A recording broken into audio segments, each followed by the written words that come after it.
Hello everyone. I wouldn't have said Black Pigeon Speaks was my first source for information, but there you go. I guess we're going to go do two in a row.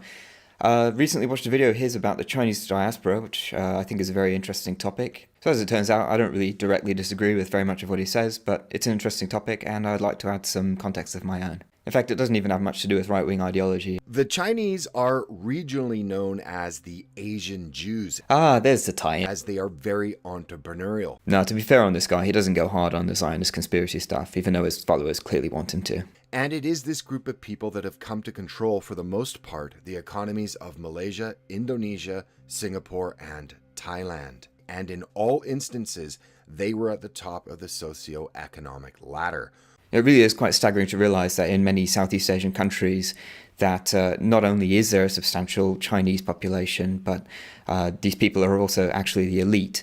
But I would want to point out that these sort of seafaring Southeast Asian Chinese are a little bit different than the Chinese in Beijing or mainlander Chinese. They don't see eye to eye on everything, and they haven't for a long time. Traditionally, many of these international Chinese elite are associated with anti-communism or the nationalist cause, or fled China during the communist revolution. A lot of them are southerners as well, speaking dialects that are fairly distant from Mandarin, so at least traditionally and historically they're not exactly agents of Beijing. In the region as a whole, it's said that in recent years the cultural link between the diaspora and the motherland has actually strengthened rather than weakened, as one would expect. In fact, China is actively courting its emigre population globally.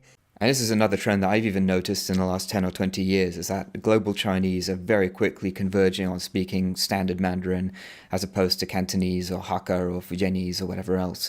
I think another interesting aspect is that the global Chinese diaspora are all using WeChat now to communicate with each other and their family and friends back in China. And obviously WeChat is directly monitored and censored in some cases by the government. So that sort of imposes a limit on the opinions that Chinese diaspora can have about Chinese politics. And whereas the older generations tended to be more anti-communist, young people would actually face real consequences if they took those sorts of positions now. So even Chinese studying abroad, or people who haven't been in China for generations now, when they're interacting on social media, and in fact not just WeChat, but when they're on Twitter or Facebook or whatever, their comments about China can impact their family back in China, and impact their chances of doing business in China later in their life or having access to the China market. So Chinese all around the world now know that they have to be careful in a way that they didn't even have to think about 10 years ago. And according to an expert at a Singapore-based think tank, China's rise has altered its relationship with its diaspora, enabling the country to leverage ethnic Chinese living overseas to promote its own interests. Okay, but to what extent can Beijing really manipulate the ethnic Chinese diaspora around the world? These people are interested in commerce, not communism. They're not natural agents for the Beijing government. It's certainly true that Beijing can disincentivize them from taking actively adversarial stances against the communist regime. But these people are not necessarily willing agents for the communist government. Beyond that, to the extent that some of them are, Beijing can really only play its hand so far without putting these people in danger. And we're already starting to see this in Australia, where political contributions coming from Chinese who may or may not be connected with communist officials, because all of these countries are sensitive to this. As it was mentioned elsewhere in the video, China is the main river valley civilization of Asia, and all of these countries surrounding it, all these outlying nations, are in some sense derivative from it.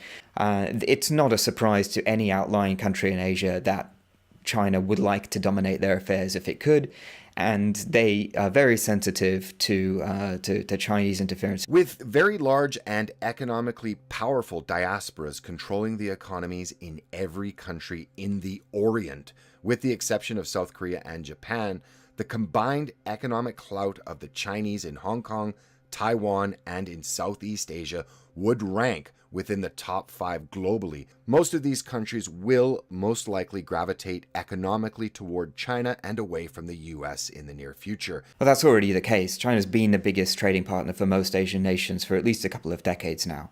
But that doesn't mean that these outlying nations don't want to pursue their own foreign policy. So that's why it's the case that in Korea, for instance, People are starting to learn Chinese at a much faster rate than they're learning English. But at the same time, you've got some people on the streets of Korea agitating for even more US military presence there in order to form a bulwark against Chinese expansion. Because only when the Koreans can play the Chinese and the Americans and the Russians and the Japanese off of each other can they pursue their own independent economic and foreign policy. And this will only help tilt global balance of power away from the West and toward the East. Away from the West and towards the East. Well, what's the East? The East has 0% regional political unity. And I think it's not likely that the East will be unified under China or anyone else, because no matter how economically successful China can become, there's still an awful lot of economic power in Japan, South Korea, Taiwan, and the rest of the Southeast Asian countries. And all of these outlying nations share a common interest, which is to say that they're all fairly resource poor, and they depend heavily on open shipping lanes to import resources from places like Africa and Southeast Asia itself, and a lot of their oil resources need to pass through the Malacca Strait, or at least Southeast Asia, and they want those sea routes to be kept open and not controlled by China, because if China were able to control the Southeast Asian sea routes, then it could cut off oil to Japan, South Korea, Taiwan, the rest of it, and shut these economies down entirely. Japan will never be prepared to accept a world in which China could shut off the supply of its oil passing through the Malacca Strait. So as long as there's this common interest between outlying nations in Asia, there's a reason for them to try and ally with a global hegemon like the United States, who can keep their shipping lanes open, not just in Southeast Asia, but all around the world. And keeping the US as a player in Asia is crucial for all of these countries to have some negotiating power when dealing with China. So bottom line, the US is not a regional player in Asia because it has the capacity to bop somebody over the head, because let's be clear, it doesn't. They lost China, they didn't win Korea, and they certainly lost Vietnam. The days of the West dictating to the world are coming to an end. The US cannot dictate affairs in East Asia and hasn't been able to do so since maybe a few brief moments in 1945. With the global network of interrelated Chinese communities growing ever closer, it would appear that the Chinese dream that President Xi Jinping, which he described as the great rejuvenation of the Chinese nation, well, this rejuvenation will be greatly assisted by the Chinese diaspora that control the economies of Southeast Asia and thus most of the Orient. So I suppose the bottom line is, does the rest of the world need to worry itself about the Chinese diaspora? And I'm pretty sure the answer is no.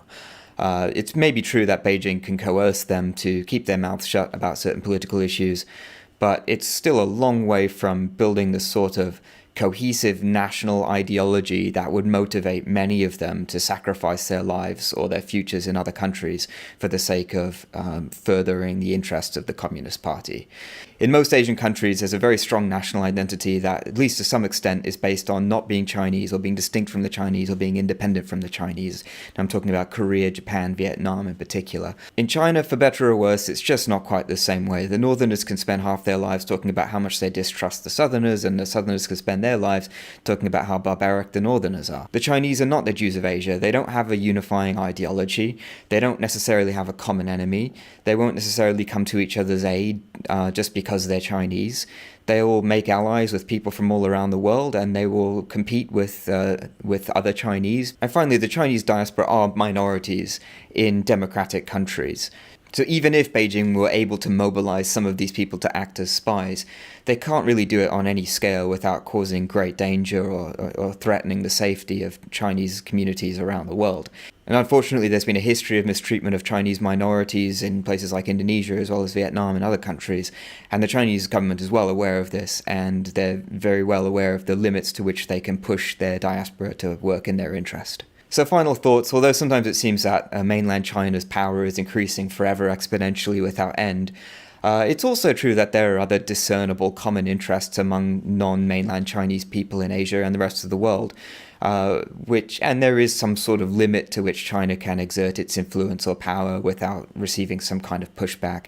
And I say this not to denigrate China's nation-building efforts, but only to remind everybody else that we don't really need to live in fear of China being the only game in town. Well, thanks for listening. Hope everything goes well with you. See you next time.